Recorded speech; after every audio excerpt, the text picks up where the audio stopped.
That's not a comic book. Now that's a comic book. Green Lantern Corps, The Dark Side of Green.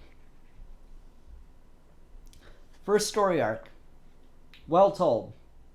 Don't care, Guy Gardner. Second story arc.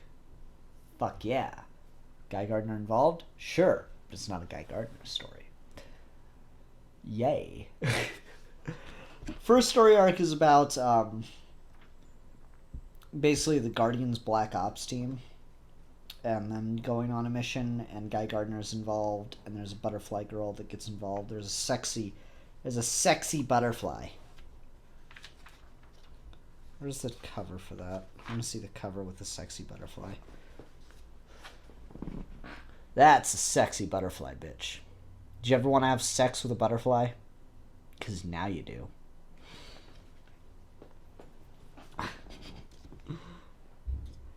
It's like dropping acid with a butterfly woman. That's what this cover is Guy Gardner dropping acid with a butterfly bitch. Because she's putting this thing on his tongue that gives them the powers of the rings, but not in the same way. What do they call these guys? Damn it.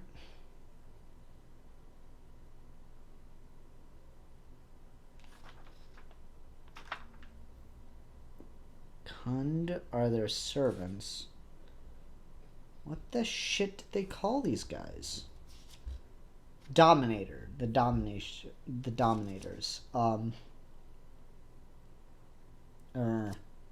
Dominion. DS9 fans get angry.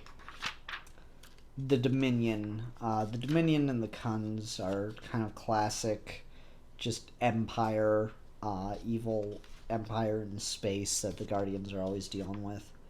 Green Lanterns, Guardians, whatever. They just rule a very big empire in space. And they're always doing fucked up shit. Dark Side of Green, it's whatever. It's well told. It's just Guy Gardner, so you know how many fucks I give? Guy Gardner gets me every so often, but just, God, I get so tired of him.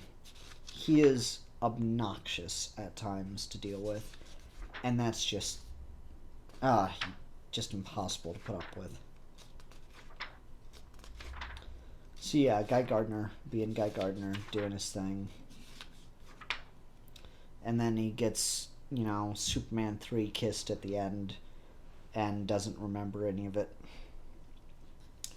But Friends in Need, however, even though it does involve Guy Gardner, it's just really good. Because we focus on Soranic Natu, Vath Izamat, focus on Takanat Z. What's his other name? That's his partner's name. Takanat Z and Quand. We focus on them a little bit before they die in this story. We focus on Vath and Izamat. Focus on Green Man a little bit. He's involved in it. Just Kilowog's in this story. Iolande's in this story. You see why I like it? It's just all these Green Lantern Corps members. And Guy Gardner's involved too, but he's not as big a deal in it. Mogo's involved. He's a heavy element in this story. And then one of my favorite Green Lanterns shows up as well, which just made me so damn happy. You have no idea. See if I can find the panel with him, or the page that introduces him at first. Guy Gardner gets accused of murder, so he's very, very secondary to a lot of what's going on in this story. And then you have Soranic Natu and Iolande dealing with the children of the White Lobe. But anyway, so Guy Gardner's on Mogo and accused of murdering fellow Green Lanterns. So they send Vath and Ismat, who are the closest, and they also send Mogo's sector partner, who is my second favorite Green Lantern after Mogo. And that is Bzd. You'll notice that Bzd is a fly, or bee, wasp. Wasp is a good term. And just from the very first time he shows up,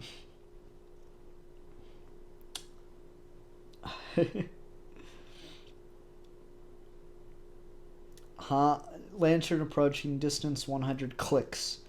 100 clicks? We should see him by now, damn it. We do, look. And there's like a bright light, and then all of a sudden, there's a bee just flying in front of them. Greetings, Lantern Vath and Ismat. I am Lantern Bzd of Appetition. My apologies for the delay. I was across the sector. Space pirates, you know. That's such an awesome introduction. I'm sorry to welcome you to Sector 2261 on such an unpleasant mission. Now let us waste no more time. And then Vath is like, we're tracking one of the most powerful, resourceful lanterns there is on the run for murder, and they send us a gnat. And Bzd says, scale is only relative, Lantern Vath. After all, you are smaller to Mogo than I am to you, and be assured my will is just as strong as yours, as is my resolve to bring evil to justice. Bzd is fucking awesome. I love Bzd. And then, like, when you actually start seeing Bzd get active and stuff, it's fantastic. Because they're going after, trying to catch Guy. And so, he, like, just throws a gigantic fucking cage to capture Guy in. And Guy just narrowly avoids it. But, like, the thing is, several hundred times Vath's own size. So that was just brilliant. Oh, man. I love Bzd. Bzd is so fucking cool. And then he's able to take down Mogo with his sting. Oh, it's perfect. I love Bzd. Bzd is one of the coolest Green Lanterns. I'll be right back. I'm going to leave it running, but I gotta show you.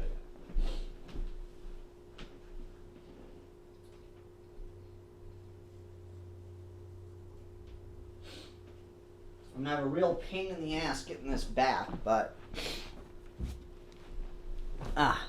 one of the things I love about the Green Lantern movie is we got a lot of Lantern Corps action figures that we'll never get otherwise. And so we got a Bzd. He's got spider webs on him. Or dust, something like that. Yeah, he's even got...